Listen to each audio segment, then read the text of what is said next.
Live from the 607, it's the Ocho Duro Parlay Hour, where we're talking everything movies, TV, comics, and entertainment. Join in the conversation on social media with the hashtag ODPH, because here we go.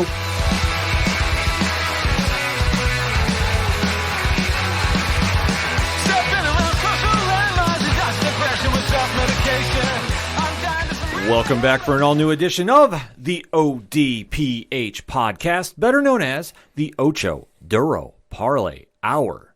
What's going on, everybody? Thank you so much for joining us this week. My name is Ken M. Joining me in studio, as always, you know him. He is the co-host. His name is Padawan J. Hello, hello, hello. Folks, we have a lot to talk about in the land of movies, TV, comics, and more. You are tuned in to the entertainment edition of the Ocho Duro Parlay Hour, and we definitely want to keep that conversation going with you. So head on over to odphpodcast.com. Join in our social media accounts. The links are right there. Check out Parlay Points, our blog section to complement the show. The TeePublic store where you can go pick up some ODPH swag. All that and so much more is at odphpodcast.com. But let's waste no more time. This show was originally supposed to kick off talking about Star Wars Visions. But man, oh man, did Netflix throw us a curveball this weekend. Yeah.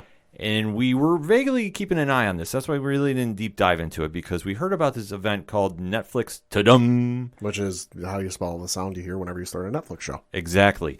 And we heard they were going to start teasing some things going on, and it was supposed to be a global event a la DC Fandom. And it seems like this is going to be the trend for streaming services and companies moving forward a little bit. It's not a bad idea. It's not bad. Obviously, with everything going on in the world right now, it's a great way to get your content out to everybody, so there's a fair chance to see it. It's also a good way to kind of cut through the noise, because let's face it, there's a lot of streaming services, these days. You got Disney Plus, HBO Max, Amazon Prime, Netflix, Lord knows there's probably Hulu, Lord knows there's probably a few I'm forgetting about. But each one of those, like, you think about just how many shows you watch on each of those services.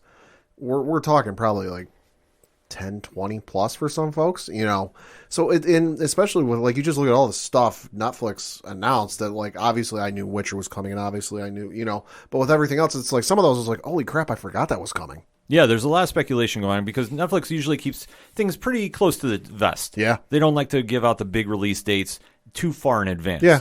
So when we heard about this, we figured, okay, they're going to maybe give us a teaser trailer here and there. Nope, they opened up the whole attaché, said, this is what we've got coming, drop mic, and go from there. So we are kicking off this edition of the podcast, recapping the events of Netflix TUDUM. And man, oh man, Pad, I say it again because I was completely blown away by the presentation they did. Where do we begin? I think we got to start with the one I think a lot of people are anticipating, and that's Stranger Things Season 4. Yes, obviously the Stranger Things phenomenon is taking over, and everybody's waiting to get back to Hawkins, Indiana in a hurry. They've been very tight-lipped about when the next season is coming out, but we did get a teaser trailer that really kind of threw me for a curveball. Sure. Because they teased about the Creel house. Didn't go into a lot of details. You saw a little quick backstory of what's going on, and obviously the house is haunted. Sure. And then we see, of course, our group of characters going into the haunted house because, hey, what else are you going to do? Oh, yeah. Well, and they're very clearly something, even before we get to where the show is taking place, you can tell something is going on at the house, because the opening of the trailer looks like it's set in like the 50s or 60s. They got the old jazz music going, which, nice touch. Yes. But then it's a typical family, mom, dad, 2 kids, just moving into a new house. They're all excited. They're sitting down for dinner. They're going to play outside, and then there's like some dead animal or some dead limb that's been skinned sitting on the front lawn. Yes. So very clearly something's going on here. Yeah, and it's definitely throwing everything off, and then you're kind of seeing mysterious elements in effect. And then they kind of just fast forward in time where you see one of our gang of characters throws a rock through a window because they have a feeling that there's something going on here and they feel they need to investigate. It's the kind of cool vibe that you get from Stranger Things. It's such a throwback of these group of kids that are investigating the paranormal activity that's going on in their little town in Indiana. So I'll call it the Scooby-Doo effect. Hey, something weird's going on in that house? Let's go look! Yeah. And this show obviously is wildly popular, and rightfully so. I really am a big fan of this. It's always very curious to see how long they're going to keep going with this. But until they decide to stop it, I'm in for the nostalgia trip back to the 1980s with it. So I'm good with this. Like I said, the trailer didn't give a lot. We did get an announcement, though, the series will be coming out in 2022. Yeah, which I know a lot of people are like, that's so long. Listen, Netflix has got a lot coming out. They have a lot going on. So, you know what? I don't mind them waiting because with more recent events coming up in November and December, they're loaded for this year. A lot of streaming services are loaded in December. Yes, so I don't think that they want to rush anything. And obviously, Stranger Things is such a big hit that they want to drop it at the right time. And obviously, when that comes out, that's going to be dominating social media everywhere. Mm-hmm. So a lot to look forward to if you're a fan of Stranger Things. Pat, what's next on the list? I would say, for me personally, it had to be look at season 2 of The Witcher. Because, god damn, I cannot wait. Henry Cavill reprising his role. Yeah. And where are we going from here? Yeah, no, it's going to be very interesting. You know, we got our first look at the actor, the person playing Vesemir. You know, I know there was a big online petition to get Mark Hamill to play, which, listen, I'd have been okay with. But, you know, the person they cast, you know, I don't have their name in front of me. You know, the person they cast to play, I will say, having played the games, nailed that casting spot on. Holy shit. Like, I've always said, you know, once I played the game before... Because I played the game like 6 months or something before the series came out, you know, and I played the game and then I went and rewatched the trailer after playing a bit of it, and I went, no, they perfectly casted Geralt as Henry Cavill. You know, they've nailed the casting of Vesemir because it just looks awesome. It's further continuing the story from season 1. You know, I don't want to spoil anything. If you haven't seen it, you really should go see it. I'm super excited about this, of course, with Geralt and Ciri and everything going on. We're going to see Yennefer again. And, of course, Roach the horse, because Roach is the most important character. Yep. And Nevelyn we see, too. Yeah. In a little clip. Yep. So that is obviously a lot going on in the land of The Witcher. And see Henry Cavill back as Geralt, I mean, it's always a cool thing to see. Yeah. And like I say, this show has kind of grown on me a little bit. Like, I still have to finish it off, but I've just had so much going on. But from what I've seen, it's been that slow burn that I had with Game of Thrones. That it took me a while to get in, but once you get in, you get hooked. Well, and that's the thing with season 1. Season 1's based off of the very first book in the series, which is essentially a set of short stories collected together. So it does jump around a bit, but if you kind of pay attention to some of the main characters and follow through it makes sense in the end. Yeah, so should be a little more connected and streamlined going forward, though. And that definitely helps. I mean, obviously, we know anytime you're trying to introduce a new world and new characters, it takes time to do that. So to see them finally now hit the ground running for season 2, I'm excited to check out what they got coming. Yeah, more Witcher news. We got a behind-the-scenes look at the prequel series, Witcher Blood Origin. So that should be interesting to see. Also got Witcher Season 3 was announced, so hey, Season 2 is not even out yet. They're giving us Season 3. Goddamn, give it to me. Well, you know, it's so popular. That makes sense. Oh, yeah, it's an international best-selling book that, you know, even I've read some of them. I know my brother's read all of them. They're such good books that it's the type of books that, like, you go through and you're like, yeah, this is made for a series or a movie. I can't argue with that. Yeah, no, absolutely not.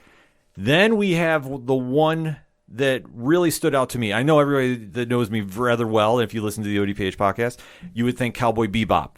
No. The one trailer that made me just drop my phone and go, wow, was The Sandman. So we got the first look at the trailer of Neil Gaiman's epic story. And I can't stress this enough. If you're not familiar with The Sandman and don't understand what the hype is about this book and show, I will break it down to you as easy as I can. Okay. In the land of mature readers' comics, The Sandman is like how casual fans look to Watchmen. It's how Batman fans look to The Killing Joke. Sure. The Sandman set the bar for what you could do with a mature reader's line. It was obviously what kickstarted DC Vertigo and that line and the great books that came out after that, and how Neil Gaiman took the character of Morpheus and entwined his entire family of the Endless, and there's just epic stories going on. It's a fantastic read, and it has that cult-like following, and rightfully so, because what Gaiman did with this book is he set a bar so high, few have even come near it. And just to take this to the small screen, it's been a lot of curious hype going on with this. But man, oh man, did they ever nail this trailer. Oh my God. It was like page to page with the comic. That's always good. You can't be mad about this. Tom Surridge, who is playing Morpheus, definitely captured him from what little we saw from him in the trailer. Like I said, because it was more of the introduction piece. But the casting that they have for this has been spot on.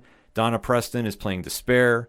Mason Alexander is playing Desire. Kirby Powell-Baptiste is playing Death. Patton Oswalt is playing Matthew the Raven. And we have Gwendolyn Christie from Game of Thrones playing Lucifer. Hey. Just to name a few. Everything that they did with this presentation for the Sandman was brilliant and perfect. It was everything I was looking for, because we've seen a little stills here and there, and what they're doing is literally, it feels like I'm reading a comic on my TV. Mm-hmm. I loved everything about this. I cannot rave enough about this. And we didn't get a release date, so that's the only thing that I guess you could say is a little disappointing. Sure. But I'm okay with it, because if it looks and is going to be giving me those vibes from what I saw, listen, take your time with it. Sure. Because obviously Netflix, we don't do the weekly shows like everybody else. Yep. We're going to drop them all at once. Yeah. And once it hits, it's going to be like mind-blowing on every single kind of level. And I am just super amped up for this. Like, I can't even articulate enough of how good this looked and really hit all the points that I wanted it to. Because, like we say, when you take a book like Killing Joke, like Watchmen, like one of those comic stories we put on pedestals as comic fans, you have to nail it. Oh, yeah. If you don't, it's going to be such a letdown to the fandom and everything that you interpret from these characters and these stories. It's hard to come back from. But what I'll say is, I was sitting there for the minute, whatever it was, of the trailer, and I go, they nailed it. They nailed it on the first shot. And where we go from here, listen, just take my money now. I'm hooked on this. I will keep ranting and raving about this unless Pat cuts the mic for me. But this was a home run. This was my A-plus trailer of the weekend. No, yeah, I mean, it should be good just because, like you said, it's one of those seminal stories. But also, I think the telling thing is you always look at who's involved with producing. And obviously, the creators, Neil Gaiman, David S. Goyer, and then Alan Heinberg are involved. But also, you've got a gentleman by the name of Mike Barker, who doesn't have too many producing credits to his name, but does have some directing credits to his name. Notably among them, he's directed 12 episodes of The Handmaid's Tale on Hulu, directed 2 episodes of the reboot, whatever you want to call it, of Fargo. Did 4 episodes of the TV series Outlander. Directed 2 episodes of the British television show Broadchurch. So he's definitely got some work under him. And then another person of note, just listed as a producer, that I thought was pretty interesting, is a gentleman by the name of Ian Smith, who some interesting known for producing credits. Known for producing Mad Max Fury Road. Okay. And then also The Fifth Element. See, I think that's a good touch, because when you get that kind of team behind a show like this, as a fan, I feel it's in good hands. And I'm very excited from, like I said, from the little piece I saw, is going to carry me through till I actually watch the entire series. And then wait till we go from there, because I'm telling you this right now. If you have time, start jumping into the Sandman. If you haven't started reading already, fantastic. Cannot recommend it highly enough. Okay. But then we had the other one, which, I can't shy my fandom away from this. Cowboy Bebop debuted the opening credits. Now, Pat, I know that you're not a super big Cowboy Bebop fan. No, I will admit I've not seen it, but even I know the goddamn intro theme. 3, 2, 1, let's jam. This was right along with the anime intro. So we see our group of bounty hunters, John Cho, who's playing Spike, Mustafa Shakir, who's playing Jet, and Daniela Pineda, who's playing Faye Valentine. We see glimpses of them in this trailer, and this was just right along with the anime intro. Could not have been better. And for a show like Bebop, which is my favorite anime, I'm super excited to see how this is going to play out. But from what little I've seen thus far, I'm happy with. So Netflix is doing a lot of win-wins for this. Yeah. So, like I said, this was my weekend for trailers. Sandman was one, but I definitely was excited about Cowboy Bebop. And I just can't wait to see where they go from here. Yeah, I'm looking through some of the cast and crew. The two folks who are directing the episodes, you've got Alex Garcia Lopez directing 5 episodes. He's got some interesting directing credits to his name. For the little 4 things mentioned under known for: Daredevil in 2018, Let's go. Witcher in 2019, Okay. The Punisher in 2019. Let's go. The man has done some things, yeah. Also, so yeah, he's directing 5 episodes of that. He did 2 episodes from season 1 of The Witcher. Did an episode, chapter 15, from The Chilling Adventures of Sabrina. Did an episode from The Punisher, 2 from Daredevil, 2 from Cloak and Dagger. Did an episode from Luke Cage. Did an episode from Fear the Walking Dead in 2017. Utopia, if you've seen that, he directed 3 episodes of that. So he's got some interesting stuff behind him. And then the other gentleman directing the other 5 episodes is a gentleman by the name of Michael Cattleman, who for his, obviously he's got Cowboy Bebop listed, but he was also a director for Primeval, Life on Mars. He was a producer, and then The Last Ship, which is a show I vaguely remember from watching television and seeing stuff for. So they got some interesting folks working on this. Yeah, they definitely do. And this is another show that they're taking very delicate hands to. They've really taken... Oh, you have to. Yeah, well, exactly, because Bebop is so popular. It's in that vein of, like, popular animes and, like, timeless classics. It's in that vein of, like, a Watchmen or a Sandman that, like, it's in a lot of people's top 10, top 3. Yeah, and rightfully so. The original anime is spot on perfect, in my opinion. Great ending, too. I'm not spoiling anything. That's why I don't even want to address some of the still photos we saw come out from this. It is just one heck of a story they tell from point A to point B. I was hooked from the beginning. The soundtrack is phenomenal, too. So there's a lot of win-win about this, and I will tell you what. I know what I'm doing November 19th. I'll be plopped in front of my TV watching this entirely going through the weekend. One sitting? I will probably try Hammer in one sitting if All I right. can. If I can. You know, obviously, unless, hard to do these days. Yeah, exactly. You know, late. I don't want to guarantee it, but I'll say by the weekend, oh, yeah, I'll be done with it. All right. I'd say next up we got to talk about the trailer they dropped for the zombie-less prequel to Zack Snyder's Army of the Dead. Yeah, this looked really good. I mean, for the prequel, I was impressed with. Prequels are hard to do, as we know. Yes, they are. But, you know, this one kept me pretty entertained. And like I say, from this whole, I don't want to say Snyderverse, but, you know. It is what it is. It is what it is. This definitely had me intrigued and definitely kept my attention, which I originally, when I first heard about it, I was like, I don't know how this is going to play out. I really don't. Yeah, no, I was kind of in the same boat, but once I saw the little teaser, I was like, all right, you got me in for this. Yeah, so we'll have to kind of wait and see how this all shapes up. Yeah. And then next up, we had something from League of Legends? Yeah, so League of Legends, for those of you who don't know, is a very, very, very, very popular video game, PC game. And we've got an animated series called Arcane coming out in November. So yeah, they gave us a little bit of a teaser trailer. It looked interesting. I will admit I've not played the game, but I know some folks who do, and they were like jumping over the moon at how good it looks. I will say, having not played the game, because it's a style of game that's really not in my wheelhouse, not one I'm real known for playing. The anime did look good though.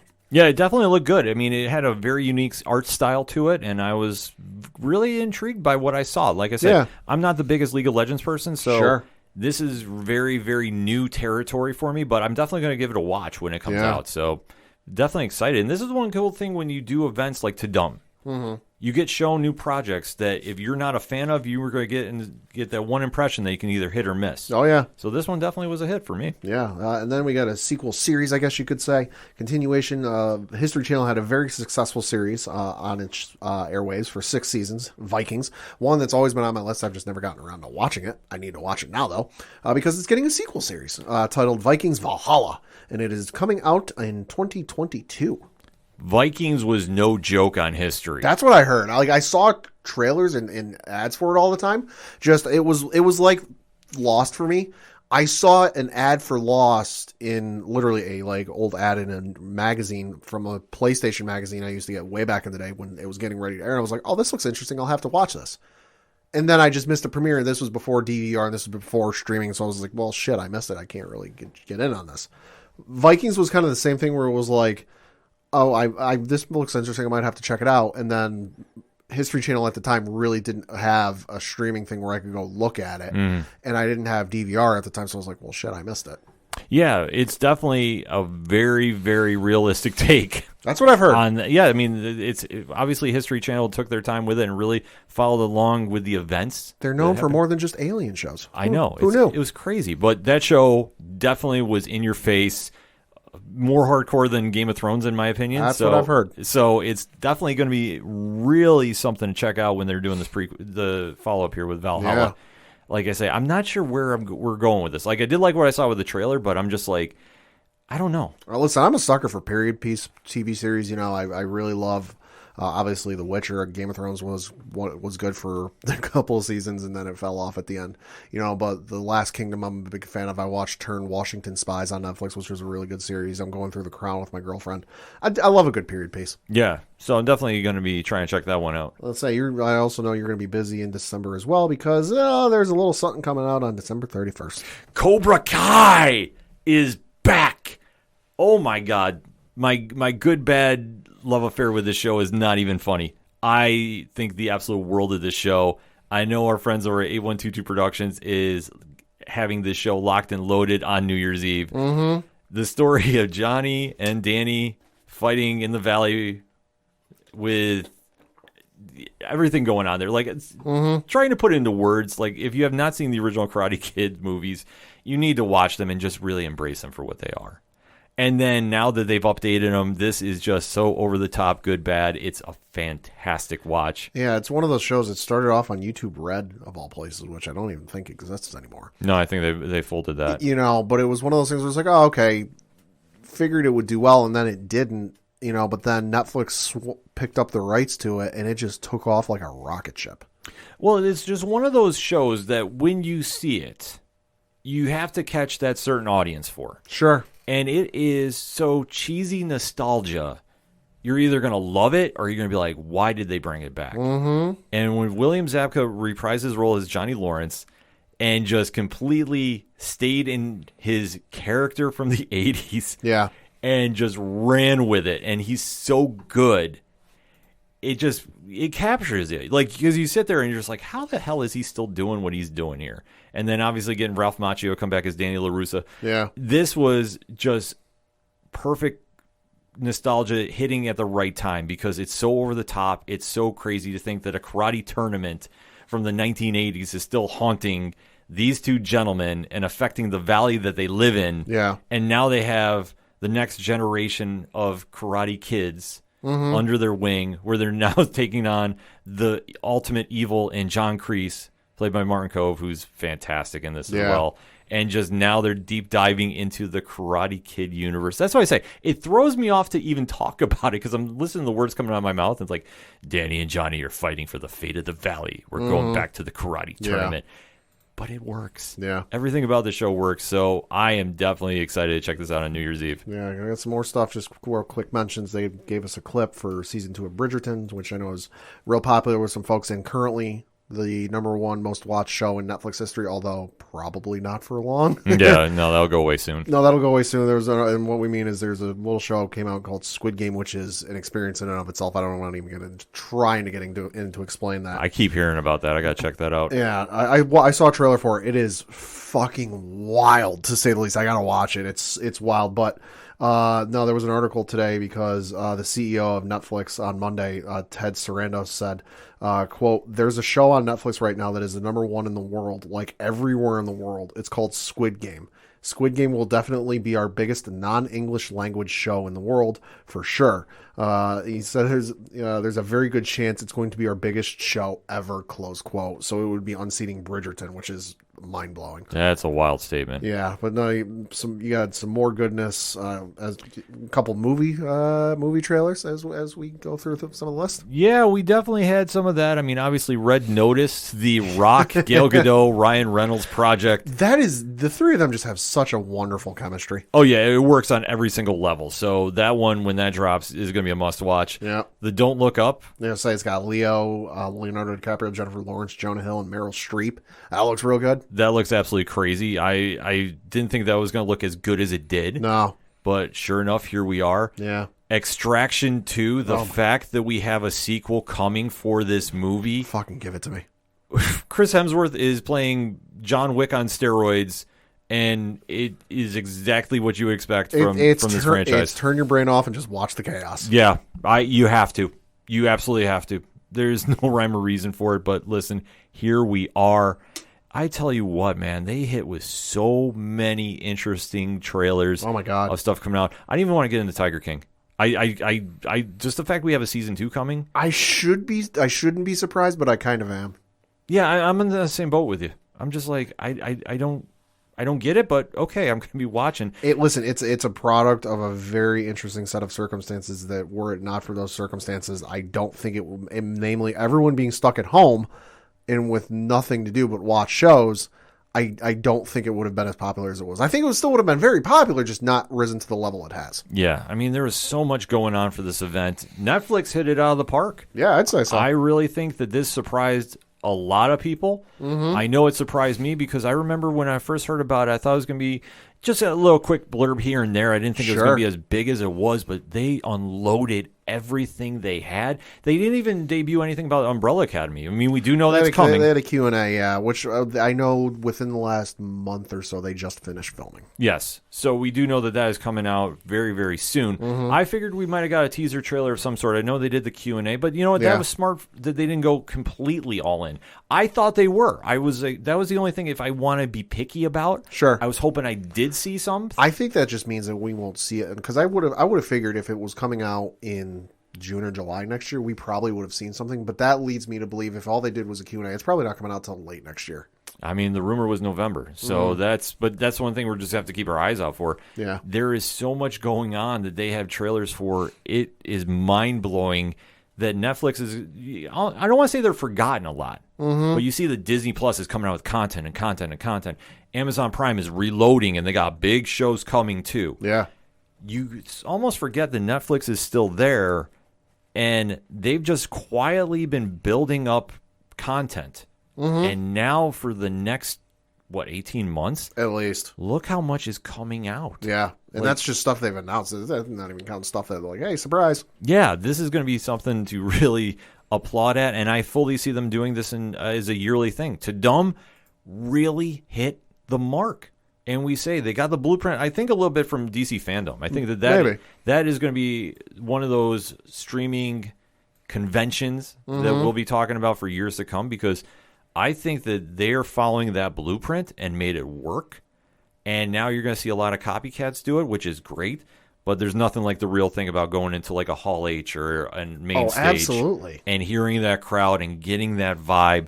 So I don't think this will be the start of ending in-person conventions. No. But for the time being... It'll just work for some of those services like you mentioned, the Amazon Primes, the Netflixes, the Hulus. That they'll still do some stuff in person, but by and large, when they just want to do a trailer dump, they'll do one of these. Absolutely, and it's going to be a big, big win for it. Final thoughts on Netflix. TUDUM. A lot of good content. Super excited to get the Witcher stuff. I know, and especially see Vesemir for the first time because I know amongst the Witcher fan community that was because it's Geralt's mentor, teacher. That was the one that a lot of people, including myself, were interested to see him. But gotta say, they nailed the fuck out of that casting. Yeah, I agree. For me, obviously, Sandman was number one. They handled that perfectly.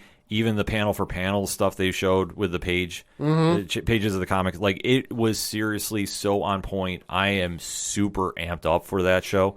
And Cowboy Bebop definitely did its part too. That for coming out so soon, we haven't seen a lot of it. But if you get the intro right, and that's the tip of the iceberg, listen, I'm here for it. So I got to be very, very happy with what I saw coming from Netflix. And we gave you our takes, but now we want to hear yours. So hit us up on that hashtag ODPH pod.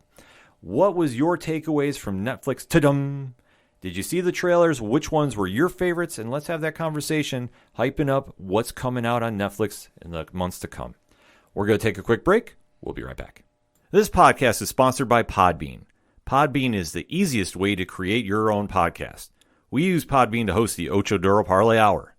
Download the free Podbean podcast app to start, record, and publish your very own podcast in minutes.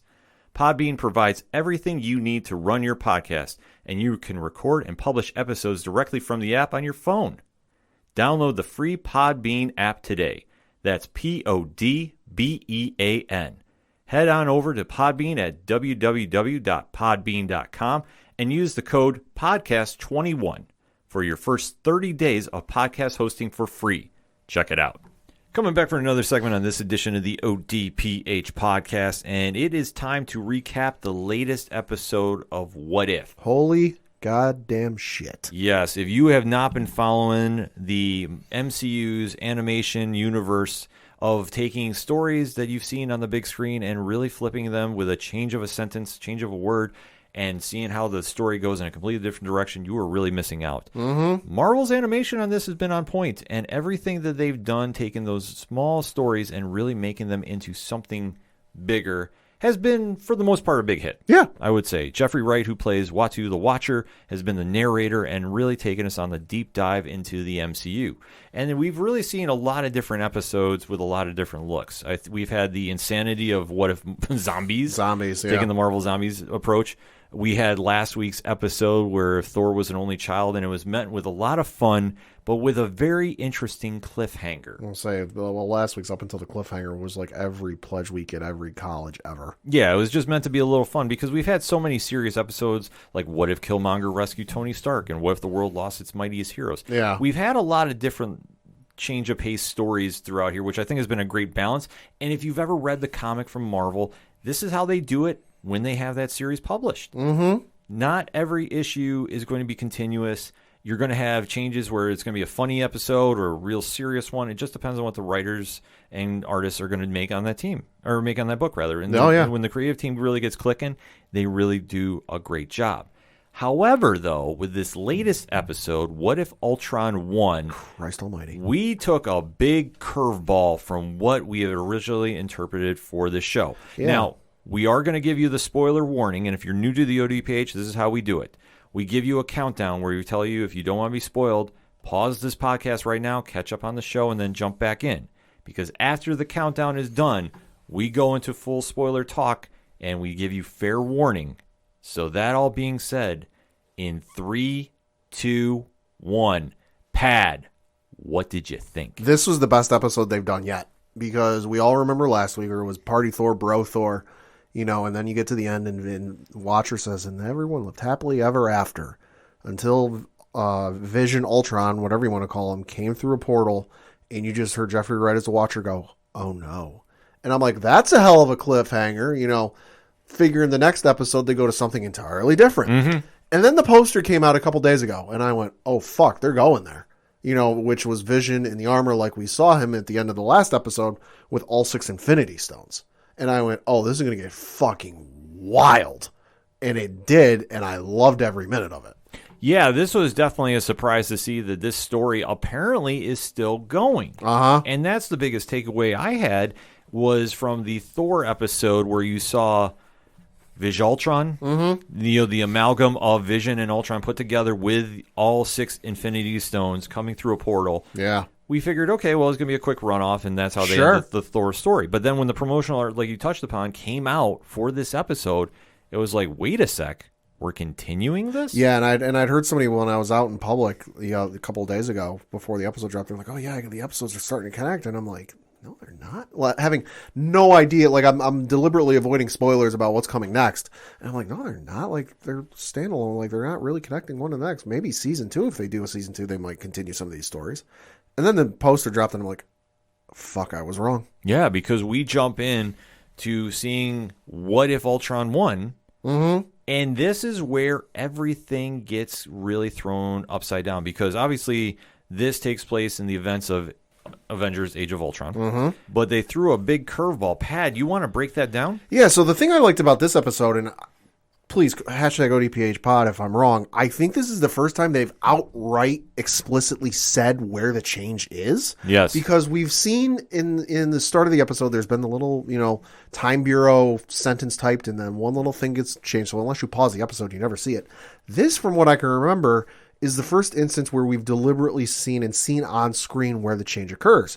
Because the Watcher says, in your universe, Tony, went to create Vision, and Ultron tried to take the Ark or the carriage or whatever the hell the thing was called, but the Avengers stopped him and saved the carriage, and thus Vision was born. But in this universe, they didn't, and Vision or Ultron got a hold of Vision's body and put his essence, his data, whatever you want to call it, into that body, and he got his organic body. Yeah, he got his organic body and really did a number on humanity because he unleashed every single nuclear weapon on the planet. Good Lord. And wiped out everybody. It was nuclear Armageddon. Uh-huh. It was absolutely insane because you do see in this montage at the beginning, Black Widow and Hawkeye are in the air trying to get to the satellite to stop this. Mm-hmm. The rest of the Avengers are getting decimated. Yeah. And we're talking completely wiped out. You see Iron Man is trying to make reason because he's already defeated, and Ultron is just not hearing any of it. Ultron's like, fuck your couch. Yes. And then wipes everybody out. Yeah. And then I got to say, I laughed at this moment, and I will explain why. Okay. We do see Thanos come to Earth. Yeah, I giggled at this too. And you just see Ultron look at him. He's like, ooh, that looks interesting. And cut him in half with the Mind Stone. Because at this point, Thanos has shown up at Avengers Tower, of all places. Yes. Wearing the Infinity Gauntlet with 5 of the 6 stones, and Vision, or Ultron not being an idiot, sees that and goes, like you said, that's interesting, and just literally slices him in half.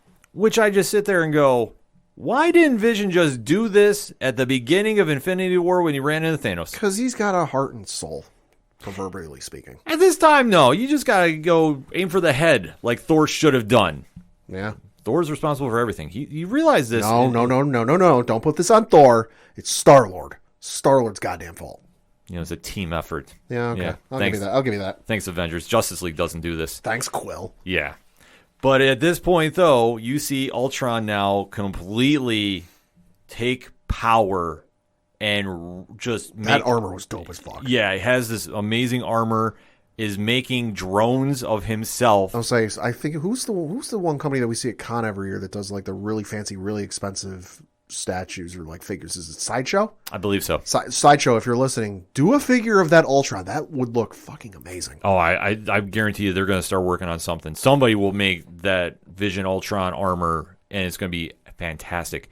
But as you see in this episode, once he starts making his army of clones, they start spreading out to all points of the universe. Yeah. You see Asgard get wiped out like nothing. Yeah. You see Ego, the living planet, get killed instantly. I'm saying he's freaking out with the like O face. Yeah, you see the Guardians of the Galaxy trying to fight this losing battle, and they get wiped off. Well, and what is it? He also shows up at the Collector, I think. Yep. It was on their planet. Yeah, the Collector's planet. He wipes out the Collector like at one point, and we got to mention too in this episode. Some point along the way, Clinton Barton lost an arm. Yeah, they never explained that. Yikes! Yeah, they don't explain that. But then, he shows up to one of the planets, and then he starts fighting Carol Danvers because that should work. Yeah, they start fighting on the Nova planet.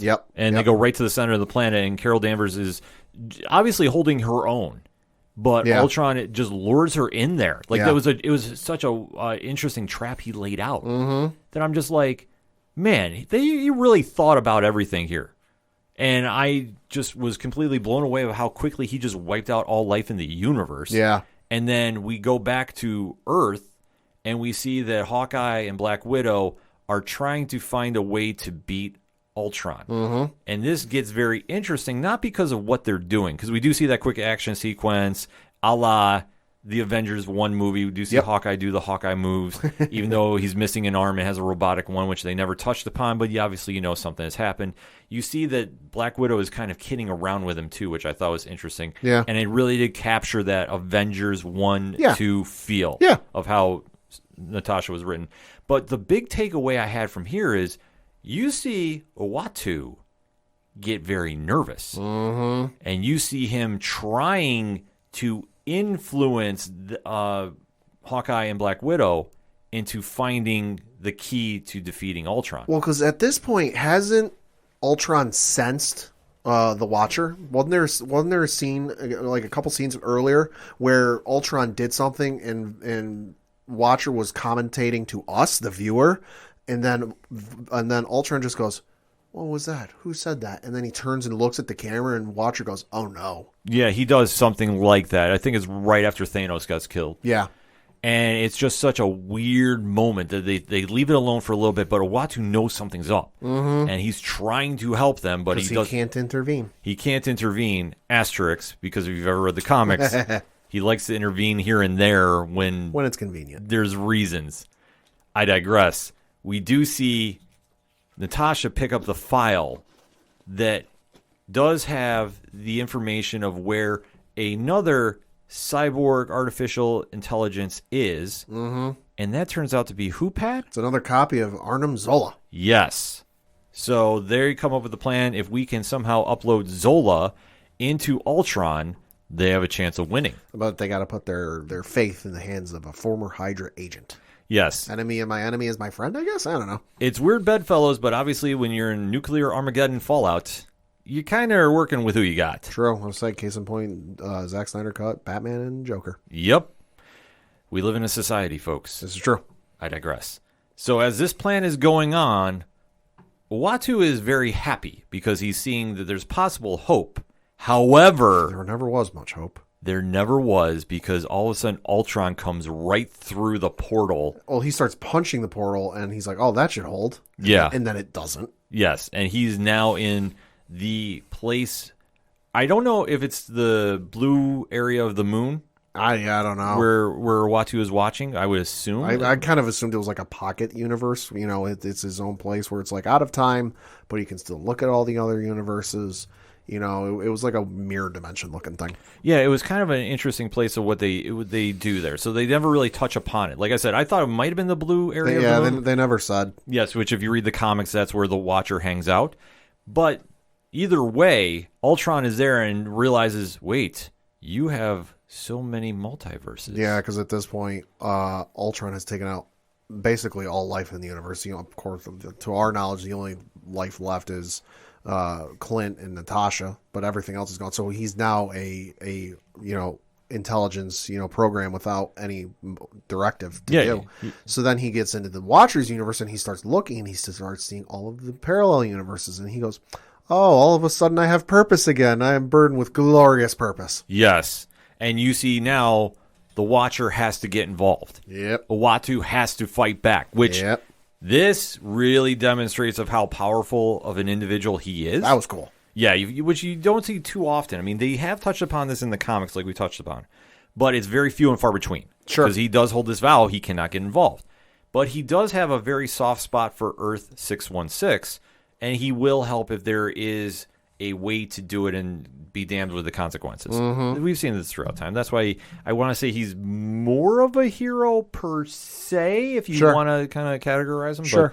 But he's also done some things in the past too. But it is what it is. He watches everything. So as they have this big battle and it's a great fight back and forth, we do see that Natasha is escaping with Arnim Zola, which they do track down. They've uploaded him now into a dead weight Ultron clone. Yeah. Because they have to carry him because Hawkeye shot his knees out, if I'm not mistaken. Yeah. He goes, why did you do this? Listen, we're contingency plans. Yes. So now they're trying to escape even though they have an army of Ultrons after them. Which I mean, given they shot out his legs, I get, given the circumstances, but man, I feel like that was a bad idea. That was a bad idea, but listen, at this point, I think they're more panicky about what's happening because they literally have one shot. You capture it or you let it slip. Yeah. And during this point, Natasha is running with him, but Clint knows the gravity of the situation he's in. And he has just really been so broken down from what everything is going on that he knows that there's only one option to do, and he has to sacrifice himself to buy them some time, which he does with an explosion, arrows that he's still having to. Yeah. So he does sacrifice himself to let Black Widow with a deadweight Zola escape. Say, wasn't there also a recreation from Endgame where like it just reversed, where she's on the solid surface holding him up in the air? So that was a interesting callback. Yeah, they decided to do that kind of little Easter egg for everybody too. Yeah, great pickup on that way too, by the way, Pat. But we do see that they finally get the chance to upload into Ultron, but it doesn't work. Because he's not there. Yeah, the upload doesn't work. I forget the exact phrasing, but Arnim basically says, wherever he is, it's not anywhere in the known universe. Yes. So somewhere in the landscape of time and space, not being able to be tracked down, Ultron is fighting the Watcher. And he's whooping his ass. Yeah, well, I mean... Watcher's holding his own. He's holding his own, but he's still getting his ass whooped. But you got to remember, too, you have the super-powered abilities of a normal Ultron mixed in with the Vision, plus the Infinity Stones. Yeah. This is some Steiner math on a global level, or galactic level, I should say. But they start having this epic battle. They're fighting through all the multiverses. Which is just wild. I mean, they end up in a New York where it's Times Square, where the video is showing Steve Rogers being inaugurated as president. Yeah, it's so absolutely wild. But it fits into that scenario because you see them going through all the different worlds. You're seeing just their shattered time fragments all over the place. Yeah, and I got to say, I love the line from Ultron when they first land in this version of New York where he goes... the power of the multiverse at your fingertips. Isn't this more fun? And he goes, and also than just watching, and also a little less creepy on your part. Yes, it's a definite cool line. The writing on this was on point the entire episode. Yeah. And then we see the Watcher finally make one last move to break free because at this point, it looks like he has in pro wrestling the Iron Claw on Watcher's forehead, and he's squeezing him to death. Yeah, because he used, I believe, the red Infinity Stone. I'm blanking on the name. Brought him up to him and then started squeezing on his forehead like he was going to pop him like a freaking can of vegetables, and he's Popeye. Yes, but the Watcher does escape and then ducks out. Yep. So he's on the run. Yep. And then Ultron is going back to his plan that he was originally going to, but the Watcher makes one last desperate move. Mm-hmm. Pad, what does he do? So he goes off to some other portion of his universe where Ultron doesn't know where he is, and he got some help. And out of the shadows comes a gentleman with a cloak and the collar turned up to the nines. Strange Supreme. He's pulled him out of his, evil dimension where it's collapsed in on itself. And he's reluctant to ask for help, and he doesn't want to ask for help. But Strange Supreme, being the evil bastard that he is, goes, "No, I'll help you, but I want to hear you say it first." Yes. And he goes, "Fine, I'm asking for your help." It's freaking intense way to end, and this is going to be continued. We're about to break the multiverse again, aren't we? Well, they're doing this very interesting in comparison to how they do this in the comics. Mm-hmm. And that's the one big takeaway I got from this episode, is they really are connecting everything. Mm-hmm. And seeing Strange Supreme play a factor in here, and we're seeing all this tampering with the multiverse, and how does this mirror the live-action multiverse? Yeah. See, that's where I'm not saying they're connected there, but the fact you have all these sub-stories going on, I'm almost starting to wonder if the events of What If will roll into the live-action universe. I'm starting to think so, because at the outset of the show, I didn't think they would. Yeah, I didn't think so either. I thought they'd take it as like a Star Wars approach, Star Wars and the Legends, the old canon approach, where it's there, it is what it is, and they can pick and choose and bring stuff in as they see fit. Mm-hmm. But I would not be surprised that with this, Chris, we thought Wanda was going to break the multiverse, and maybe she put a crack in it. We thought Loki broke the multiverse, and maybe he put another crack in it. Mm-hmm. We thought for sure No Way Home was going to crack the multiverse and really mess with things, and maybe it is. But it looks like this is going to blow it wide open. And I would not be surprised at all that if we see certain things from this show, like a Strange Supreme, like this version of Ultron, come into the movie universe. I'd be all for it. I think it's a very, very sleeper way to do it, and I'm not putting it past Marvel. I'll say, obviously, there's some stuff that won't be rolled into Oh, absolutely. this universe. Obviously, the T'Challa Star-Lord thing won't. Lost Its Mightiest Heroes won't. But like I said, you could see Strange Supreme going through their zombies. Obviously not. Mm-hmm. The Killmonger rescued Tony Stark. Probably not. Thor's the one shot. So there's a couple of things in here that I could see him bringing in. Right. But just to see how they're going to possibly roll this into the multiverse storyline they're going to be doing in the live action movie, I think this is very interesting storytelling by Marvel. Oh, it's because brilliant. Nobody would see this coming if that's what it's going to be. If they keep it self-contained to the animation, I'm fine with that too. Sure. Because I think this is really helping this show. Sure. Because for a lot of mainstream fans that only tune in for the movies, you don't really have a good grasp about What If. Mm-hmm. But I think this is a nice way to connect it and say, no, this is all connected in our little universe, but our universe is connected to a bigger one. I know that sounds super confusing, but you really got to just take it in point that with the events that have happened now in WandaVision and Loki, sure, they're now having an effect with this universe as well for What If. Yep. And now we're going to get that next version in No Way Home. Mm-hmm. Spider-Man. Yeah. So it's all leading into something, but for this show that was considered to be, I don't want to say throwaway because I don't think that's the right wording. Yeah, no. But but for being a non-important show to the grand scheme of things. People didn't think, including ourselves, didn't think it'd have the impact it's having on the timeline. Yeah, it really is. And now I'm leaning towards saying that this show is going to really fold into Spider-Man No Way Home. Could be. Like, what if, possibly? Can you imagine 12 Infinity Stones in the universe? Good God. Oh, I could see that too. Or even I'll throw you a bigger curveball. Or no, they're gone. No, they're gone. I'm sorry, I'm correct myself. They're in the MCU. They're gone because when Thanos did the second snap, when he was on his planet, they destroyed themselves because they went to his planet to get the stones. Yeah, and they were gone. They were gone. So they had to go back. That's why they had to go back in time. So if they bring in this version of Ultron into the main universe, that's how you reintroduce the Infinity Stones at some point. I don't think they'll do it anytime soon. I don't think they'll do it anytime soon, but I even got another wilder take for you. Sure. You know how we keep saying Mephisto is going to be in Spider-Man No Way Home? At this point, Mephisto is going to be at my wedding.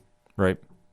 What if it's Strange Supreme? Ooh. That's the one dealing with Peter Parker. Oh, that could be. I'm throwing that out there. That could be. Like, I'm still sticking with Mephisto because I think of the comics and the storyline. Sure. But what if it's Strange Supreme? It could be Mephisto brought Strange Supreme.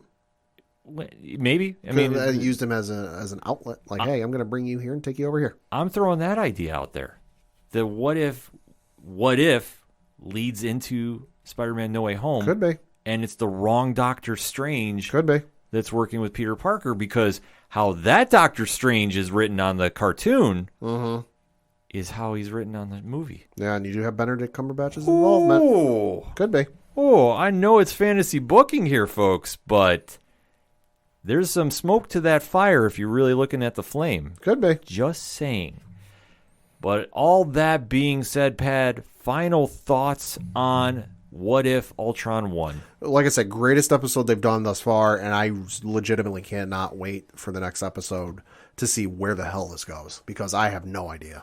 The fact they've connected everything together, I think, is a big win. And I think that it really took fans of the comic, like myself, for a curve. And I did not see this coming. I am very happy they did this to connect it and to really explain what Uatu is capable of. I think can only help connect this show to even the bigger scheme of the MCU. But to see how they're tying in this story, and if this is going where I'm going to just say, as a leap guess, connecting to the bigger picture of the MCU, Marvel will have pulled over one on everybody, because nobody saw this coming with this show, if it does happen. If they stay the course they're doing, we're still getting an entertaining story that you now have to go back and watch all the previous episodes to really get the big picture of. Either way, this was a hell of an episode. It delivered on a lot of fronts, from taking one simple little factor in the MCU, flipping it on its ear, and running with it. Now to see how this story wraps up is going to be anybody's guess, but I'll tell you what, I'm tuned in for it. We gave you our takes. Now we want to hear yours. Hit us up on that hashtag ODPHpod. What is your thoughts on What If Ultron won, Episode 8 of Season 1 of Disney Plus's Marvel's What If? We want to know. We're going to take a quick break. We'll be right back. Hey, this is Chris. And Lance. Asking you to check out our new podcast, Comic Book Keepers. Join us as we delve deep into comic lore to uncover the history behind a wide variety of comic book characters. Each episode will feature one hero, villain, team, or ensemble, and break down what makes these heroes super. We'll give you recommendations on what storylines to read. Explain how characters were created. Discuss adaptations, costumes, and answer comic fandom's what-if questions. Yeah, and spoiler alert, these conversations can get pretty nerdy. This is Comic Book Keepers. Coming back for another segment on this edition of the ODPH podcast, and there was a show that was dropped last week. Kind of flew under some people's radars. It was on ours, but man, we had so much to talk about. We just had to postpone it and really deep dive into it, and now is the time to really say what we think about the latest addition to the Star Wars universe. Yeah. Star Wars Visions. Yeah. So, Pat, why don't you break down this show for us? So this show is an anthology show set in the Star Wars universe, loosely though, that it's taken from 5 or 6 different animation studios over in Japan, where they were basically approached by the folks at Lucasfilm and said, hey, we want to do stories with you.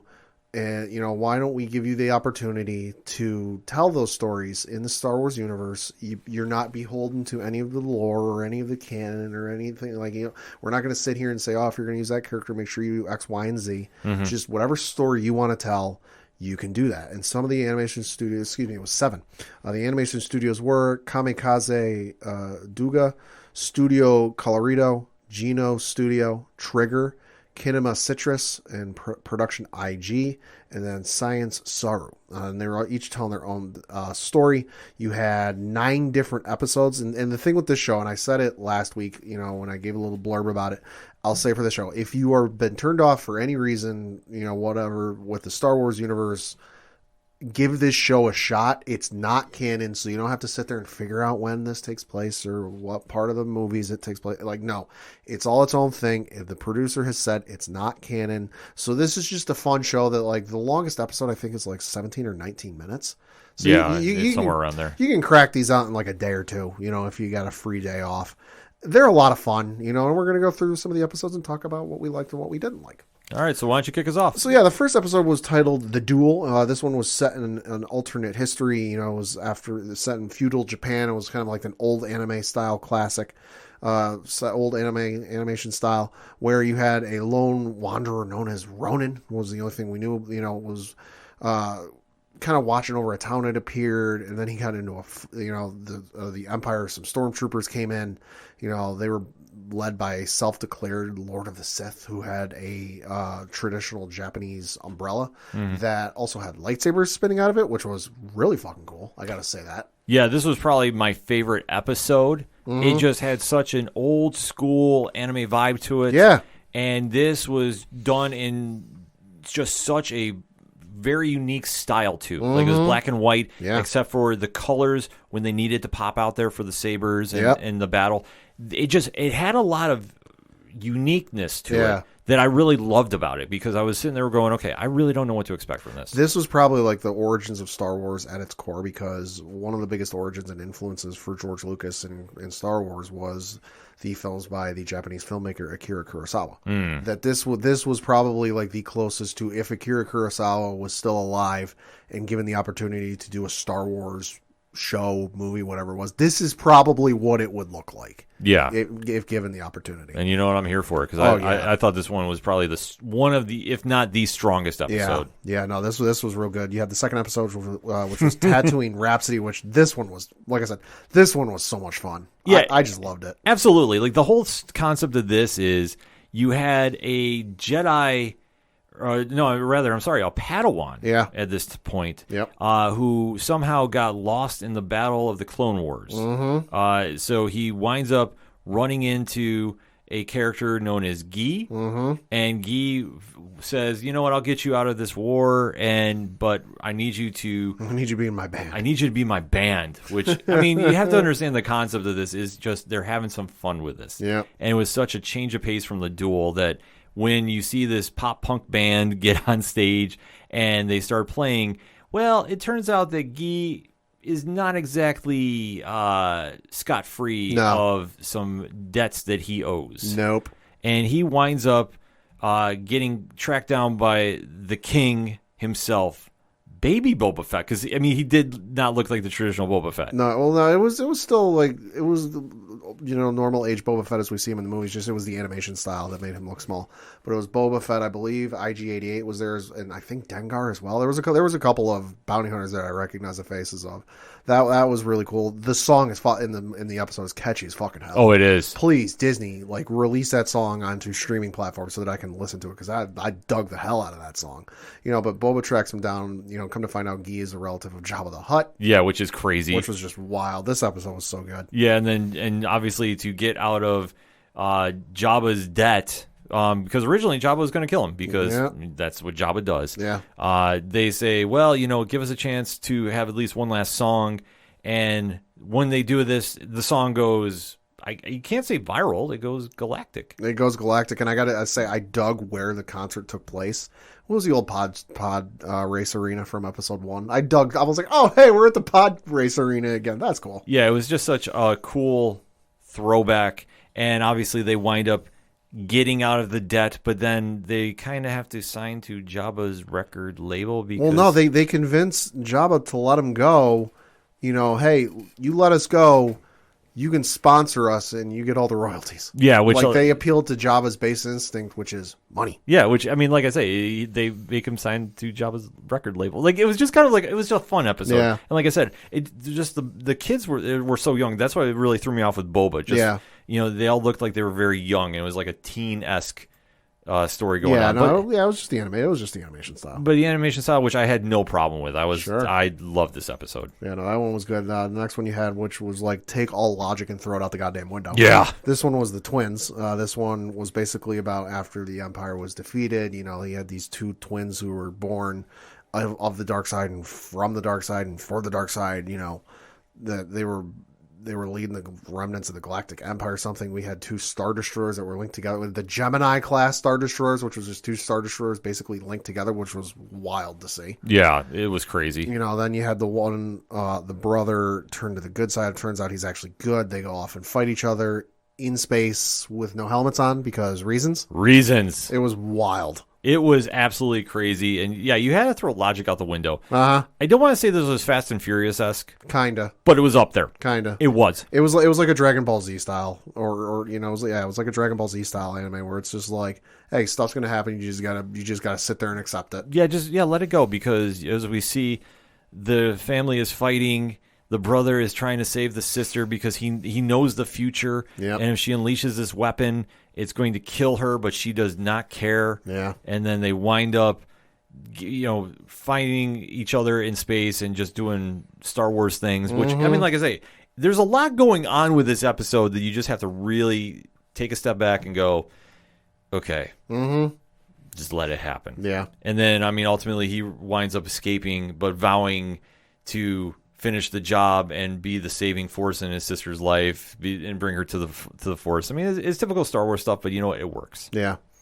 Next one was titled The Village Bride. This one was all right. This one was kind of like middle of the road. Yeah, same here.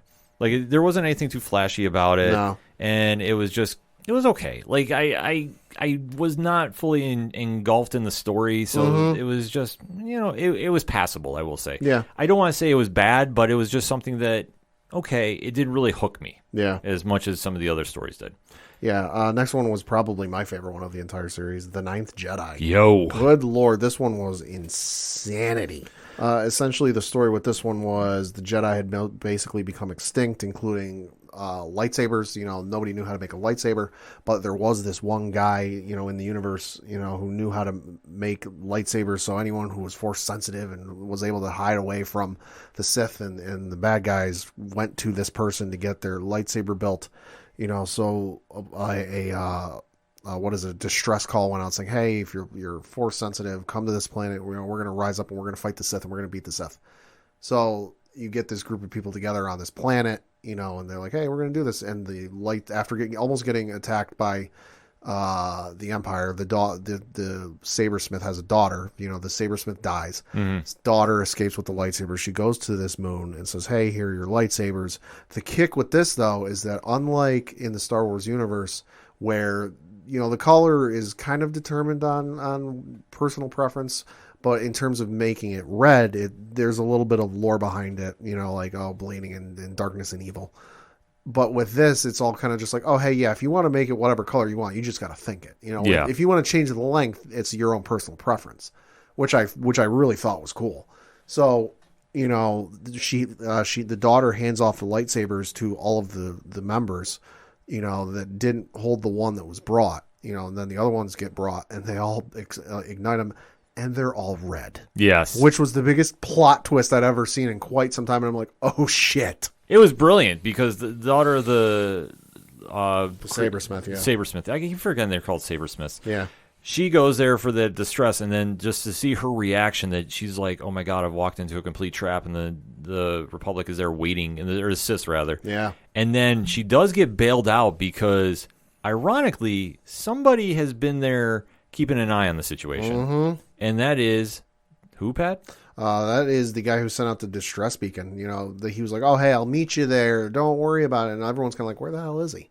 We're waiting on this guy. He shows up, though. Yes, and that is a character by the name of Juro. Mm-hmm. And he goes and bails everybody out.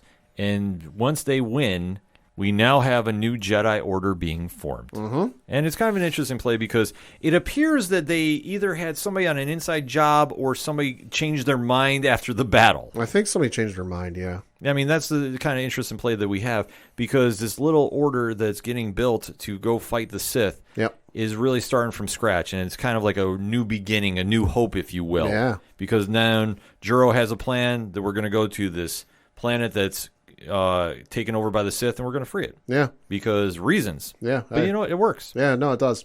The next episode was one titled TOB1. This was essentially Astro Boy in Star Wars. Yeah, this one. I understand the point of it, and I wasn't mad about it, but this one was kind of like, all right. I rolled my, I got to admit, I've got nothing against Astro Boy. It's a fine show. If you enjoy it, that's perfectly fine. Yeah. It's not my cup of tea. I tried watching it when I was younger. Not my cup of tea. I watched the episode. The episode was okay, but I'm like, okay, we're just trying to get Astro Boy into Star Wars. Okay. Yeah, that's kind of my thing too. The story was good. The story was good, and I was okay with that. Jedi surviving the purge, trying to bring life back to a desert planet. They didn't say Tatooine. It was just a planet. It was alluded. Yeah, it was alluded, but they're trying to bring life back to a planet, and he dies, so the droid wants to the droid's biggest dream is to become a Jedi. He starts taking on the bad guys, and he's got a lightsaber. Like, the episode was okay, but I just couldn't get over. I'm like, okay, we're just putting Astro Boy in Star Wars. Okay. Yeah, this one really didn't do anything for me. Like I say, it was passable.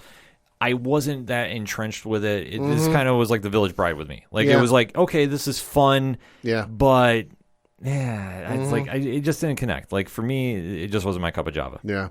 Episode 7 was The Elder. This one was really cool. This one. Yeah, I thought this one was dope. This one, they never said it, but they kind of alluded to it. This one was set after the death of Darth Bane, and if you know that story, you know where it was going.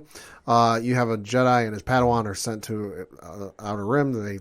When the Jedi senses a disturbance in the Force, they land on the planet, and there's an Elder on the mountaintop. Turns out this Elder is not so friendly. No. The Sith are not as dead as they would like to think, and, well, he's a Sith. Yes. The Padawan stupidly decides to fight the Sith and gets appears to be cut in half. Yeah, he does appear. Like, I thought he was. I did too. I'm like, yo, we're going places. Well, it's like, you want a piece of the Elder who is the Sith? It's like, well, this is showing your idiocy of age, if I may use that very long term. It's just, the errors of youth they're striking here. And this is where, like, okay, well, I thought it would have made a lot more sense to have actually killed him, but, they didn't. No, yeah. So they kill the Elder. He dies. They leave the village. And there's an important lesson where the Jedi tells his Padawan, being a Jedi means being kind-hearted so we don't end up like the Elder. Yeah, it's just, I know they want to do that kind of like knowing is half the battle vibe, but for me, I was like, meh. Yeah. Like I said, I really did like this episode. I thought it was dope, but I really... Certain stuff just didn't hit. I just had the G.I. Joe vibe after it. Yeah. Like, you messed up. And messing up is okay, as long as you learn from it. G.I. Joe. Yeah. So, like I say, it was a dope episode. Like I said, I liked everything up to it, but then the ending just kind of fell a little flat. So then you had episode 8, which was titled Lop and Ocho. So this one takes place during the reign of the Empire, and you've got a rabbit, essentially, named Lop. She escapes whoever's trying to capture her on a planet, and discovers, and she's discovered by the planet's clan leader and his daughter, who's like, hey, listen, she doesn't look so bad. Look at her. How can she be bad? Yeah, it was kind of like this, interesting story of how you have a runaway that they decide to adopt and raise as one of their own family members. And then once they kind of fast forward a little bit, you see that the Empire has kind of extended their fingerprint over this planet. And you're seeing that the father is trying to basically ward them off, but he's getting met with a lot of resistance, especially by his biological daughter, Lope. And then once you see that that is going on. This is where the conflict really comes in between Lop and Ocho. I'm sorry, I said Lope earlier. But you see that where the conflict bails out because Ocho is being so faithful to the family that took her in that once the reveal happens that Lop is working for the Empire, that really causes that friction. And you do see that battle going on. And we do see about how when the fight goes down, it doesn't go exactly the way it's planned. Yeah. And we do see that there is a little resolve that Lop tries making amends and is... I don't want to say she's feeling guilty about what's going on with Ocho, but it's kind of like anytime when you have an argument with your family. It's, you know, you want to make things right. And it's just a weird situation where Lop is so convinced about working with the Empire that she's thinking that she can convert Ocho to get on her side. And is it going to happen? I don't think so, especially with Ocho being now wounded and on the run. But it still made for a good episode. There was a lot of great drama and great action in this one. So I was very happy with this one. Yeah, no, this one was good. And then the final episode was Akakiri. This one to me was probably the weakest of the bunch, and that was... Yeah, I agree. That was through no fault of... You know, the visuals were really cool and everything. But I just think it just wasn't long enough. It was like only... It was short. It was like 10, 11 minutes or something. So it was, I think, the shortest of the bunch. But I think that definitely hurt it a little bit for me. I agree, too. Like, I was like, this is already over? Like, yeah, that was my my instant reaction. I was like, wait, this just went by way too quick. Yeah. Before I was really invested in it. Yeah. And it's just like in comparison to the other 8 episodes, I don't want to say this was bad because I don't think it was bad. Yeah. But it was just not up to snuff in comparison to some of the other ones. It was good, but it was hard for me to enjoy it just because, like you said, started, watch the episode, and then the credits start rolling 10 minutes later, and I'm like, wait, that was it? Yeah, like for the story it just didn't impact. Like, you know, if you really do storytelling well, it'll hit you right in the beginning, and then it hooks you, so no matter when it ends, like, you get the resolve at the end, and then you're like, okay, wow, like, what did I see? I don't think they gave it enough time to breathe. No. And I think that really struggled because you really have to let stories grow and breathe and really entice the readers or viewers to really hit that impact. And I don't think they gave it enough time. No. And that's something that I think that had they gave them maybe another 5-10 minutes like you talked about, Pat, I think that would have helped tremendously. Yeah, absolutely. But this one was kind of like, I don't want to say forgettable, but it kind of was. Kind of was. But I'll tell you what, this series, though, Pat, overall, you are the Star Wars guru of the ODPH. Yeah.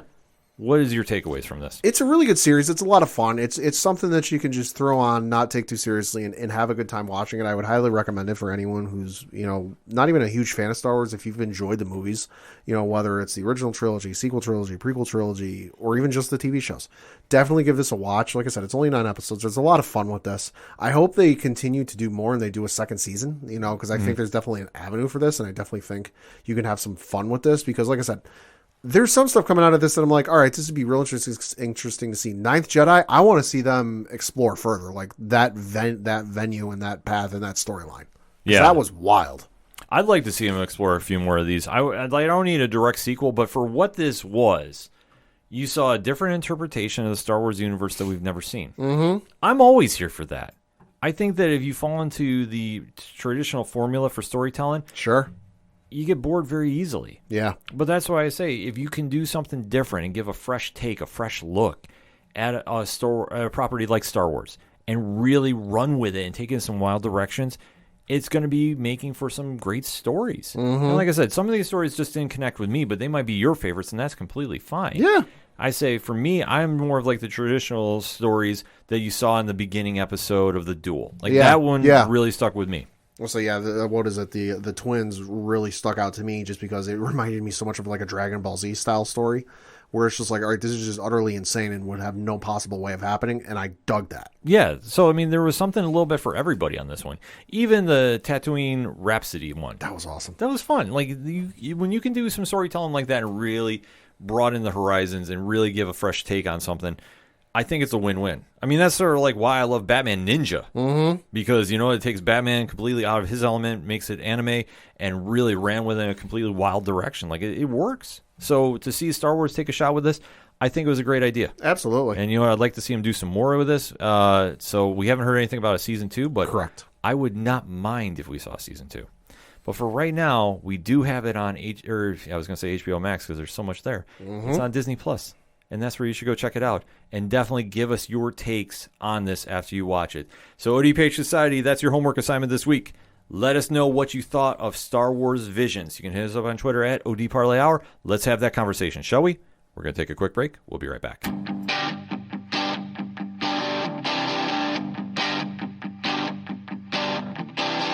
This is Tom from Tom Joe Lou, This is Matt from Sideroom Sounds. and you're listening to ODPH Podcast.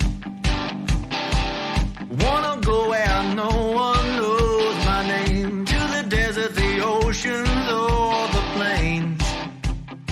'Cause I wanna go. Coming back for the final segment on this edition of the ODPH podcast. Pad, what you got for those one shots? Got a couple of things to talk about. The first of which, we got a release date for the upcoming series, The Book of Boba Fett. Oh, let's go. It is releasing on December 29th, 2021.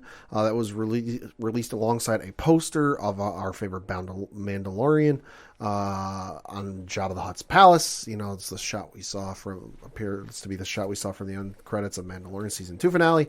So definitely going to be something to check out there. Interestingly enough, it's also the same day the Season 1 finale of Hawkeye airs, so boy, are we going to be busy that day. Yeah, it's going to be a long day that day, but I'm here for it. Yep. Then we also, switching with streaming services, there's apparently a 3-part DC Comics documentary coming to HBO Max. Ooh. Yeah, so this, reading from an article on IGN.com, says, quote, a DC Comics documentary series is coming to HBO Max from the director of the Pixar story.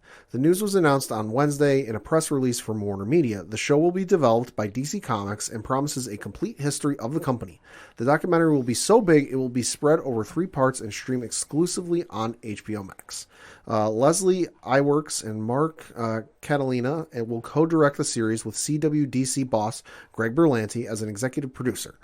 So that's definitely going to be something to check out. You know, I got a 3-part documentary about DC Comics spanning their entire 80-year history. Definitely going to be some interesting stories told from that, I'm sure. That is going to be wild. I am very, very interested to see what they're going to be doing for that one. Yeah.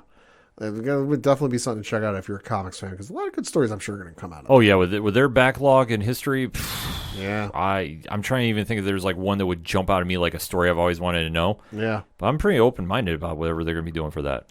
Yeah, and then coming out on, ironically enough, my birthday, there's an interesting video game bundle coming out that if you're a 90s video game fan, you're definitely going to be amped up for. So coming out on November 9th for just $29.99 for the Nintendo Switch, PS4, Xbox One, and PC is, I don't know if they've officially given this a name yet, but it is a collection of some of the Disney console video games, such as Aladdin, Lion King, and then you've also got the Jungle Book coming along as well. So reading from an article on IGN, it says, put together by publisher Nighthawk Interactive and development studio Digital Eclipse, this bundle will include everything from 2019's Disney classic games, which is Aladdin and the Lion King, plus the Super Nintendo version of Aladdin and both console and handheld versions of the Jungle Book. So here's a list of everything that was originally part of this bundle. Disney's Aladdin, the Sega Genesis version. Disney's Aladdin, the Game Boy version. Disney's Aladdin Final Cut, which includes additional content. The Disney's Aladdin Trade Show demo. The Lion King, Sega Genesis, Super Nintendo, and Game Boy version. So then this game will also comes with an interactive museum, a rewind function, and expanded soundtrack. Every physical version comes with a retro style manual for one of the 3 games, which gotta say, I got miss manuals in video games these days. But these are some of the hardest games I've ever played. The Lion King video game is no fucking joke. Like, I just can't wait to be king level is among the hardest in video game history. No fucking joke. So definitely something to check out if you're a Disney fan or a 90s video game fan like myself. Yeah, that's definitely a sweet deal for that. Yeah, no, not bad at all. And then switching over to my comic picks this week, you've got Action Comics issue 1035, Amazing Spider-Man issue number 74. Listen, Nick Spencer is still writing. It's still amazing. Description of this reads, it's Amazing Spider-Man number 875, the legacy numbering there. And the whole ASM team is coming together to bring you a massive issue that is the culmination of 3 years of Amazing Spider-Man. It's all led to this: Hunted, Sins Rising, Last Remains, King's Ransom, Chameleon Conspiracy, Sinister War, and so much more, all led to this climax and conclusion to Nick Spencer's landmark run on the best comic book in the world. What will happen when Peter and MJ, Mysterio, J. Jonah Jameson, Norman Osborn, Aunt May, and Kindred? Find out here. Folks, it's 82 pages. It's a lot of goodness. Yeah, I mean, obviously we're coming near the end of the run and then the transition to Ben Reilly. Mm-hmm. So I know you're amped up. yeah, you know my thing about Ben Reilly. I know I hear a lot of this on comics Twitter, but listen, he's not my favorite Spider-Man. I'm sorry, so I'm not excited for it. Yep. Will I read it? Sure. Yeah. But am I excited? No. Yep. Also coming out, you got Detective Comics issue 1043. You got Fear State kicking off with Batman, so that should be something. Justice League issue number 68. Star Wars issue number 17. Then you've also got Superman 1978 issue number 2. So this is a continuation of the original Superman movie, which reads, after a battle with a rampaging robot, Superman enlists an unlikely ally to crack the code behind who sent it. He needs an intelligent technological genius, and that can only mean one person, Lex Luthor. So that should definitely be something to check out. And then last, but certainly not least, you've got Thor issue number 17, still written by Donny Cates, so it's going to be batshit fucking insane. The description of this one reads, the epic finale of Revelations. Thor, ruler of Asgard, can now focus on just that, ruling. But with power comes truth, and Thor will learn that being king isn't so simple. When havoc on Midgard begins, Mjolnir seems to have vanished under the Avengers' watch, and Thor must learn more than one truth this day. The shocking conclusion of Revelations that no one will see coming is here. Donny Cates writes some good stuff. I was going to say, it's Donny Cates. It's going to be fucking insane. You can't go wrong with him. Absolutely not. For my comic picks, I got to talk a little Parlay Points blog action. So I got to give a shout out to our guy Frank over at Geek Freaks Podcast. He recommended Pocus Hocus #1. So the fine folks at Bad Bug Media sent me their book over to do an early review on. Now, this is a Kickstarter book. Oh. So if you want to kind of check this out, because when you have a magician that is named Pocus Hocus, you know there's kind of be a little something going on with him, and he does a little Faustian deal, if you will, with a demon. He wants power. He sells his soul. Things go a little haywire, and the fallout from there is just going on with that book. So if you want to pick that up, and we've heard a lot of people check out the Parlay Points blog and got really excited about it, the Kickstarter link is in the blog itself. So definitely go check them out. I know that if schedules align, those fine folks would like to come on the ODPH to talk about the book in the next few months, so we'll kind of see how the cards play out. Either way, go check them out because it's always cool to support some indie comics. And I got to talk about a comic known as Berserker. Pat, do you know anything about this book? No. This is written by Matt Kindt, drawn by Ron Garney, but there's another writer that's attached to this. One Keanu Reeves. Oh, hello. Know that name. So this is under Boom Studios. Shout out to Boom. They are always very, very gracious about hooking us up with early advanced reads. So definitely want to give them their props because they are fantastic to work with. Yeah. And this is the latest saga in the Berserker story, which definitely has a lot of hype behind it because obviously with Keanu Reeves as a co-writer on the book with Matt Kindt, it definitely is getting a lot of attention. Netflix was reported to have picked up the production rights, and I've got some more content coming out. I believe a live action and an anime spinoff from this as well. All right. So if you're not on board yet, definitely go check the book out. Issue 5 just came out, so like I said, they're restarting. They're kind of doing this, and it's going to be a 12-issue series. So they're doing 4, 4, and 4. If I'm interpreting this correctly, if I'm wrong, please correct me at OD Parlay Hour. The book is definitely intense. It's insane. It is got so much going on, and it's basically about a half mortal, half god who is 100% violence walking, and is kind of working with the government to basically be a one-man suicide squad. And in turn, he's going to learn about why he can't die because he's obviously been living around for years. And I mean, we're talking 10,000 years. I mean, whatever the case is. Sure. He has been around. He has seen some things. He's just now reached the point where it's like enough is enough. But this issue definitely takes a curveball approach to it, so I don't want to spoil anything. Okay. But I will say go check it out at the comic book shops. In fact, if you go to your local comic book shops now, they do have the trade paperback out. It'll be out a week earlier than your normal bookstores. So another reason to go to your comic book shops. I'm just saying, go support them. Support your local comic shops as always. Check out the Parlay Points blog. It's right on odphpodcast.com. And definitely support your independent podcasts that cover comics as well. So for my one shot, I'm going to kind of make it a little extended one. This weekend, we have a movie that is coming out. Okay. That has got a lot of hype behind it. And no, it is not The Many Saints of Newark's, the prequel to The Sopranos. Oh, that's coming out this weekend, huh? Yeah, it is. That snuck up on us. Yeah, it definitely did. So I might try checking it out, but the schedule is getting a little crazy as we are heading towards New York Comic Con. So we'll have to wait and see about that. But that movie is dropping this weekend as well. All right.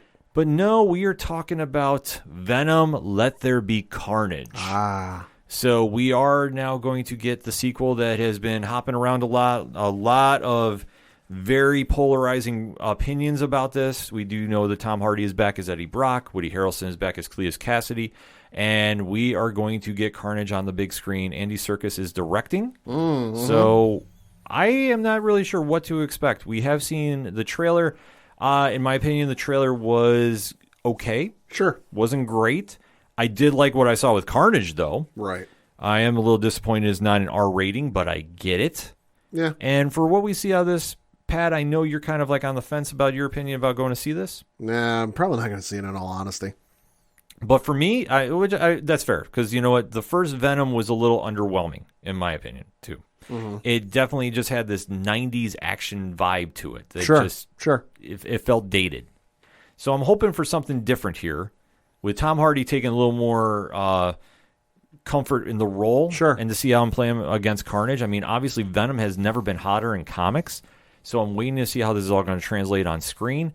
And then we have heard that there is supposed to be a after credit scene that blows the internet away. I don't know what this is. I've been avoiding spoilers, but I have heard from very good sources it is a very, very good post-credit scene. That's all I've heard. So that being said, I'm going in with a little lower bar because the first Venom did not wow me, but Woody Harrelson as Carnage, I'm in for. I think he's going to do a fantastic job. And whatever story they want to go with, I know they're going to kind of differ from the comics a little bit, but I still think it's going to be worth checking out. So I know I'm going with our friends over at 8122 Productions. I know Dog is going. Lincoln is going from Excite Wrestling. So we're going to have some fun times checking this out on opening night. And maybe I'll throw up a quick tweet to do a quick review, because obviously next week, if you're listening to the entertainment edition of the ODPH, it is all New York Comic Con. So get ready for that. That all being said, Pat, the music you heard on this edition of the ODPH is that Shout at the Robots. They're fantastic people. If I want to find out everything going on with Shout, where do I go? ODPHpodcast.com. Right on. You check out the music section while you're there. You can find out everything going on with Shout. Everything going on with Brian Wolf, our great friend from Austin, Texas, who I have on very good authority. New music soon. I can't deliberate anything more on air, but we are going to be placing a call down to Austin rather shortly to confirm this. But you can find out everything going on with Brian, because Brian's awesome. You can go check out everything going on with Tom Jolu. You want to talk about an awesome person, and happy birthday to him. I know he listens to the ODPH. It was a couple days ago. You should go support him, because he's freaking fantastic as well. Second Suitor, Yard Party, Floodlands, all the great music you hear on the ODPH is right there, so go support everybody there, because they're great people. Check out the directory, where you can listen to the ODPH on your favorite podcast provider, because the links are right there. You can just hit follow, sub, and you will get new ODPH delivered right to you when it drops. You can also check out the Classifieds, which have friends of the show, organizational links supporting Black Lives Matter, all the amazing pod groups we are in via their Podchaser page. Because I say it once, I say it 1,000 times. If you claim you're in a pod group and you're not on Podchaser with your group, you're not in a group. So that all being said, shout out to the Apocalypse, shout out to the Inner Circle, and of course, shout out to #607podcast and our good friends over at 8122 Productions as well. All of that, parlay points, the TeePublic Store, and so much more. ODPHpodcast.com. That's all I got for this week. So for the one and only Padawan Thank you. I'm your host, Ken. Thank you as always for listening to the ODPH podcast, better known as the Ocho Duro Parlay Hour. We'll see you next time.